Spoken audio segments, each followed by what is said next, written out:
working to connect a region of over 600 million bridges between our lands.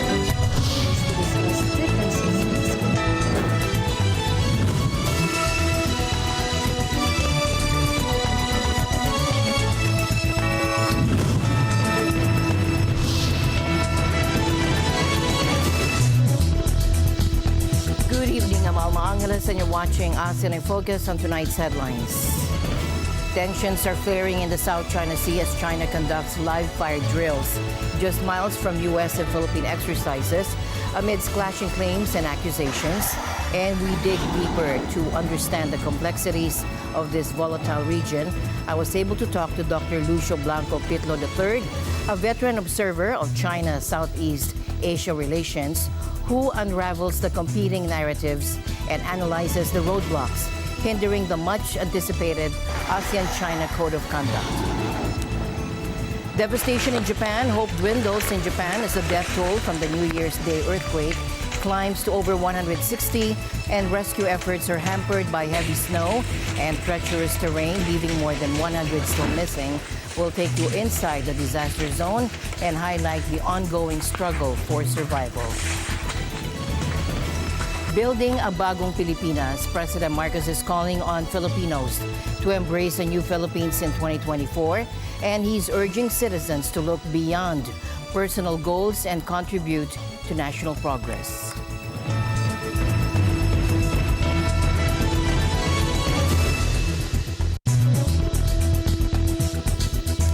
In a show of force, China held live fire drills in the South China Sea, showcasing fighter jets launching missiles, just as the U.S. and Philippines conducted their own joint exercises nearby. These rival maneuvers come amid escalating tensions with recent clashes between China and the Philippines over disputed reefs. Chinese state media released footage of the drills, highlighting jets taking off and striking targets, while the exact date remains unclear. This display follows China's announcement of deploying its Navy and Air Force in the same contested waters. Meanwhile, the U.S. and Philippines conducted their own two-day exercise involving an aircraft carrier strike group.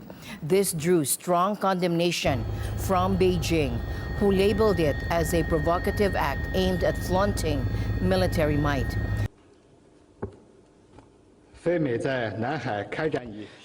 Philippines and the United States conducted military operation to flex their muscle. This is detrimental to the peace and stability of the region. I urge relevant countries to stop irresponsible moves and respect the peace and stability efforts of regional countries in the South China Sea. I hope that they will respect the sovereignty and protect the tranquility and stability in the region.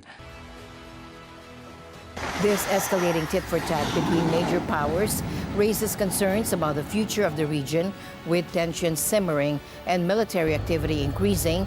The South China Sea remains a potential flashpoint.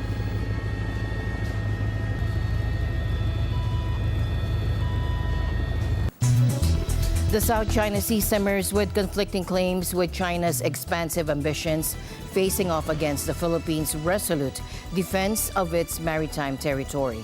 Each side brandishes detailed logs and impassioned pronouncements, portraying the other as the aggressor. In this tangled web of accusations, where does the truth lie?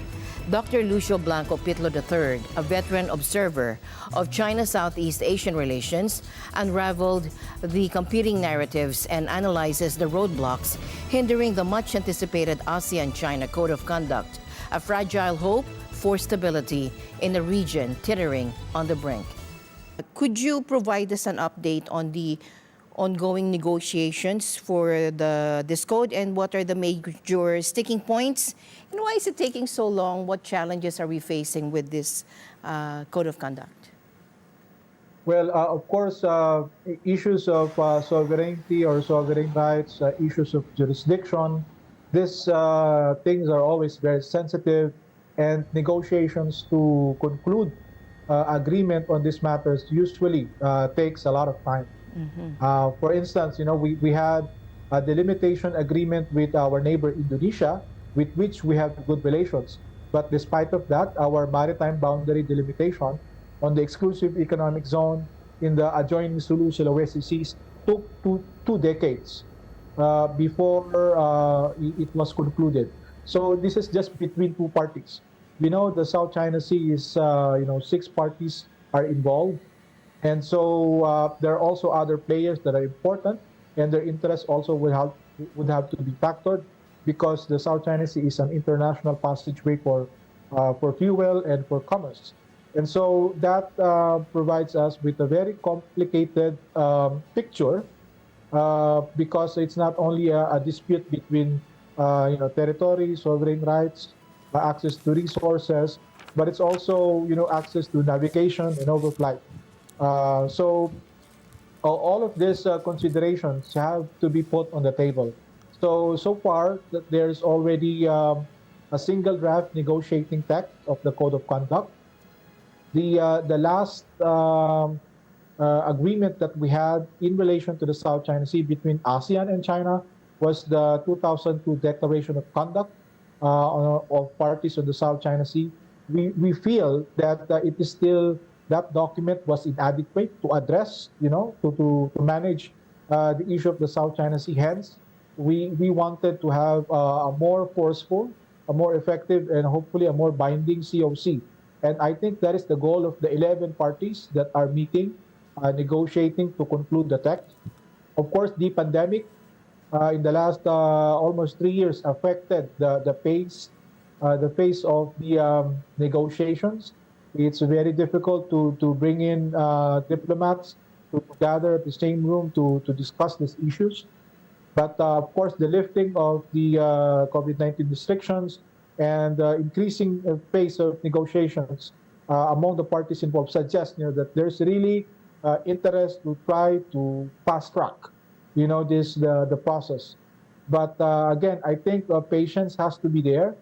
Although, of course, that the growing number of untoward sea incidents is putting pressure on negotiators, countries involved, to come up with this code at the soonest possible time to prevent more mishaps, potential miscalculation that can probably trigger regional instability. So that's where we are. We have a draft already of the text of the COC. The sticking point are on the geographic coverage of the South China Sea, probably the role of external actors, meaning the non-disputants that have, of course, huge stakes or interests on the South China Sea, particularly from the standpoint of navigation and overflight. And at the same time, of course, the security dimension, because, of course, there are oil and gas activities there. There are military exercises that are taking place, in part of the South China Sea. So some contestants object to this, and while other claimants are saying that these are part of their foreign policy and security policy, that they engage partners, from near and far to try to strengthen their maritime capacity, and at the same time they also work with foreign companies to develop oil and gas resources in these areas.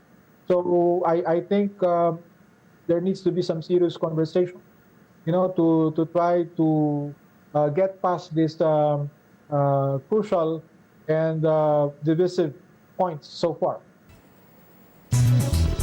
Now, tension is also flaring on the Korean Peninsula once more after North Korea conducted its third consecutive day of live-fire exercises near the contested maritime border with the South. Seoul accuses Pyongyang of firing over 90 artillery rounds north of Yongpyong Island, violating a buffer zone established in a now-defunct tension reduction agreement. South Korea officials call the bombardment a threat to peace, while the North claims its maritime live-fire training was routine and posed no intentional threat. They insist the drills were directionally unrelated to the border. This latest escalation has residents on Yongpyong Island on edge, warned to stay indoors amidst fears of South Korean countermeasures. 과하다고는 생각지 않아요. 왜냐면 최전방이고 그런 것들을 경험했기 때문에 뭐 어떤 상황이 될지 모르니까는 또 노인네들 같은 분이 있어서 만약 진짜 유사시 같은 경우는 뭐 10분 내에 들어가기가 힘들거든요. 미리 들어가서 준비하는 것도 좀 괜찮다고 생각해요. 어떤 사람도 과하다. 사실 나도 불안해서 잠을 자야 되나 안 자야 되나 그래서 그 가방도 풀지 않고 문 입구에다 놔두고 그러고 이제 나서 있는데 전국에서 이제 아는 분들이 다 전화 온 거야. 별일 없냐고. 그리고 어떤 Similar warnings were issued just 2 days ago when North Korea fired artillery near the same islands, prompting evacuations and ferry suspensions. 이로 인한 우리 국민과 군의 피해는 없으며 탄착 지점은 NLL 북방 일대입니다. 이는 지난 2023년 11월 23일 북한이 일방적으로 9.19 군사합의 파기를 주장한 이후 서해 완충구역 내 포병 사격을 재개한 것으로 한반도 평화를 위협하고 긴장을 고조시키는 도발 행위입니다. 우리 군은 긴밀한 한미 공조하에 관련 동향을 추적 감시하고 있으며 북한의 도발에 상응하는 조치를 시행할 것입니다. Adding fuel to the fire, Pyongyang denies firing live rounds on Saturday, claiming it instead orchestrated a deceptive operation by detonating explosives resembling gunfire to gauge South Korea's response. Kim Yo-jong, Kim Jong-un's sister, called Seoul's accusations false and impudent. A devastating New Year's Day earthquake in Japan has claimed at least 161 lives, with hopes fading for the over 100 still missing. The 7.5 magnitude quake struck the central Ishikawa region, triggering landslides, a major fire, and tsunami waves. Rescue efforts are facing a daunting challenge as heavy snow blankets the region, hampering access to remote areas and adding to the misery of those displaced. Thousands of rescuers battle treacherous roads and the constant threat of avalanches, searching for survivors amidst the wreckage. Despite bleak conditions, there are glimmers of hope. A 90-year-old woman trapped for 5 days in a collapsed house was miraculously rescued on Saturday, a testament to the tireless efforts of emergency responders. However, the human cost of the disaster remains immense. Families grappling with unimaginable loss, clinging to the possibility of finding their loved ones alive. A father in Anamizu who lost his son and other family members waits with agonizing hope for news of his wife and remaining children. The harsh winter weather is further compounding the crisis. More than 28,800 people now live in shelters, facing water and power outages with limited access to essential supplies. The risk of additional landslides and building collapses adds to the precarious situation. Prime Minister Kishida Fumio has pledged full government support, deploying troops and helicopters to reach isolated communities. However, the sheer scale of the disaster and the relentless snow pose a formidable challenge. U.S. Secretary of State Antony Blinken is warning that the war in Gaza could spread and threaten security in the wider Middle East on a regional tour aimed at de-escalating the conflict. Thomas I. Likeness reports. At a joint news conference in Qatar with Qatar's Prime Minister Sheikh Mohammed, Blinken says this is a moment of profound tension in the region. This is a conflict that could easily metastasize, causing even more insecurity and even more suffering. Blinken is in Qatar following stops in Jordan, Turkey, and Greece. He also warns Israel to put a premium on keeping civilians safe and making sure they get the help that they need. To the extent operations continue, they be designed around protecting civilians and around getting humanitarian assistance to people who need it, not the other way around. Israel has carried out a relentless bombardment and ground invasion that has killed nearly 23,000 people in Gaza, most of them women and children. As far as suggestions from 2 Israeli ministers that Palestinians should be encouraged to emigrate, Blinken says that's a non-starter. Palestinian civilians must be able to return home as soon as conditions allow. They must not be pressed to leave Gaza. Meanwhile, Sheikh Mohammed says talks with Hamas on a fresh truce in Gaza are ongoing with U.S. backing. However, he says there's been a recent obstacle. Having one of the senior leader of Hamas being killed is something that can affect such a complicated process. As his shuttle diplomacy continues, Blinken is now in Abu Dhabi and due to travel to Saudi Arabia today. Thomas I. Leichner's Eagle News. We live in extraordinary times. Now, the Israeli or the IDF located Nukba military vests hidden by Hamas and UN RWA bags in a medical clinic. A weapons storage facility containing dozens of Kalashnikov rifles was also located and destroyed. IDF troops directed by intelligence conducted a targeted raid on an area in Gaza City from which shots were fired at the troops over the last few days. During the activity, the troops located Nukba military vests that were concealed by Hamas in UN RWA bags in a medical clinic. In an adjacent building, the troops located RPGs, AK-47s, and ammunition. Over the past day in the city of Khan Yunis, IDF troops killed numerous terrorists from the ground and the air and destroyed a number of tunnel shafts. Additionally, the troops located and destroyed a weapons storage facility containing dozens of AK-47s, remotely detonated explosive devices, RPGs, and over 100 cartridges. In Beit Lahia and Al Furqan, IDF troops identified terrorists using drones to attack the troops. UAV struck the terrorists who posed an immediate threat to the troops operating on the ground. Meanwhile, the Israeli military said 129 abductees are still being held in the Gaza Strip. And there are 110 men, 19 women, 2 of whom are children, 11 foreigners. In addition to the 4 abductees held by Hamas prior to October 7th. And tragically, at least 23 of the abductees are no longer alive, and Hamas is holding their bodies. 4 more are still declared missing. Meanwhile, the relatives of the Hamas-held hostages in the Gaza Strip held a press conference in Tel Aviv after their visit to Qatar. The family stressed the need to intensify efforts to release the remaining hostages. We met His Excellency the Prime Minister Sheikh Mohammed and the Minister of State Dr. Mohammed Khulafi over the weekend. They wished to directly establish contact with us and learn the perspective of the hostage families. They were attentive, familiar with our stories, and showed sympathy to us. They view this as a humanitarian crisis and view the release of the hostages as their top priority, where it also serves the bigger objective as they see it, which is creating regional stability. And when looking at history, you see that most of these conflicts, if you want to solve them for a long time, it's not just by military force. There needs also to be discussion.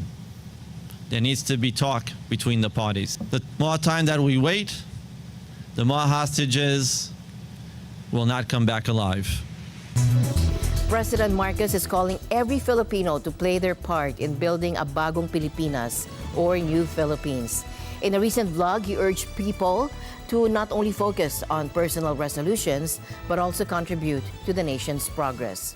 Ibabaw sa ating New Year's resolution ang mga mithiin natin sa bayan dahil marami pang kailangan gawin, marami pang kailangan pagandahin at marami pang kailangan ayusin para naman tuloy-tuloy ang pagsulong natin tungo sa isang bagong Pilipinas. Alam ninyo, lagi kong nababanggit itong bagong Pilipinas. Ngunit hindi ko pa lubos na naipapakilala sa inyong lahat kung ano ito. Kaya bibigyan ko kayo ng kaunting patikim dahil naaangkop ang usaping New Year's resolution sa ilang konsepto ng bagong Pilipinas. Unang-una, isang mahalagang bahagi sa landas natin tungo sa bagong Pilipinas ay ang individual and community involvement. Ang pakikilahok ng taong bayan Ang pakikilahok ng bawat isa, ang bawat barangay, pamilya o individual ay tinatawag ng maging bahagi ng pagbabago. Lahat naman ay may magagawa, lahat naman ay maiaambag, lahat ay kabilang. Bukod sa pamahalaan, nasisiguruhin natin magtatrabaho ng puspusan. Ang bagong Pilipinas ay mararating natin sa pamamagitan ng mga bagong Pilipino. Kaya't ang bawat New Year's resolution na ating isinusulat o ipinapangako ay may mas malalim na kahulugan, may mas mabigat na implikasyon at epekto. Halimbawa na lang, huwag na natin isipin yung masyadong malalaking New Year's resolution. Simulan lang natin sa sarili natin, sa mga pamilya natin. Una-una, huwag na tayong malate sa trabaho. Lagi tayong on time. Hindi na pwede yung pwede na. Kailangan magandang trabaho. Huwag niyong iiwanan ang trabaho hanggang tapos. Huwag niyong iiwanan hanggang maipagmamalaki mo na ang nagawa mo. Mag-iipon ako at hindi masyadong gagastos. Ganitong paraan, kahit na maliit lang ang naiipon, ay masasabi natin ay nasasanay na tayo na dapat ganyan ang ating pag-isip. Pagka naman talagang hindi natin kailangan, huwag na natin gastusan. I will read one book per month. Ito talaga para sa akin ay napakahalaga. Kailangan lagi tayo nag-aaral. Kailangan lagi nating iniisip kung paano pagalingin pa natin ang sarili natin. Sa bilis ng takbo ng teknolohiya ngayong panahon na ito, ay talagang lahat, kahit yung mga labor force, kailangan nag-aaral dahil ang daming dumadating. At hindi tayo makakapagkumpetensya sa iba't ibang bansa kung hindi tayo handa. Pagiging mas presentable na ako sa trabaho. Pagandahin siyempre, ang unang pagandahin mo ang sarili mo. Meron ako natanggap na napakagandang payo. Sabi, ang unahin mo sa paggising mo ay ligpitin mo yung kama mo. Ganun lang kasimple. Mas gumaling ka bilang isang ama. Mas magaling ka bilang isang wage earner at na provider para sa iyong pamilya. Iiwasan ko na maging mainitin ang ulo, lalo na sa pagdadrive. Ay nako, yung mga road rage na yan, walang walang silbi yan. Magda-diet na ako. Sinabi namang diet, hindi naman sinasabi na bawasan mo yung kinakain mo. Gandahan mo lang ang pagpili ng kinakain mo. Dahil, una, mas makakatulong yan sa kalusugan. At pag ikaw ay malusog, magandang trabaho mo. Kapag ikaw malusog, ay maliwanag ang pag-isip mo. Kapag ikaw ay malusog, marami kang magagawa na hindi mo magagawa kung may sakit ka. Isa pang magandang natutunan ko ay dapat lagi kang may ginagawa. Huwag kang magtambay, huwag kang nagkikipag-inuman ka lang. Kailangan lagi kang may project. Kailangan kang meron laging iniisip na tinutulak. Dahil kahit kumpara sa sarili mo lang, nakakatulong din yan. Kahit kumpara sa pamilya mo lang, nakakatulong sa community yan. At kung palabasin mo pa at pabuti mo hanggang sa iyong bansa, ay maliwanag. Talagang malaking maitutulong yan. Kaya ang tingin natin ng mga simpleng personal o individual na New Year's resolution ay may dalang palang malaking epekto sa ating komunidad. Ang mga pangako natin sa ating mga sarili panungkol sa disiplina o maging sa pagpahusay ng ating mga abilidad o yung mga self-improvement na tinatawag. Lahat yan ay may maitutulong sa ating bayan. Sa sama-samang pagkilos na ito, may dalang kaginhawaan na ramdam sa buong bansa. Kung ang motibasyon ninyo ay ang pansarili lamang, okay lang yun. Pero magandang malaman ninyo na ang pangako ninyong disiplina at kagalingan para sa sarili ay ikabubuti ng marami. As my usual habit, I'd like to end the day on a positive note. Let's encourage and build each other up so that no one is left behind. And that's it for tonight's broadcast. I'm Alma Angela. Stay in the news because we live in extraordinary times. Good night.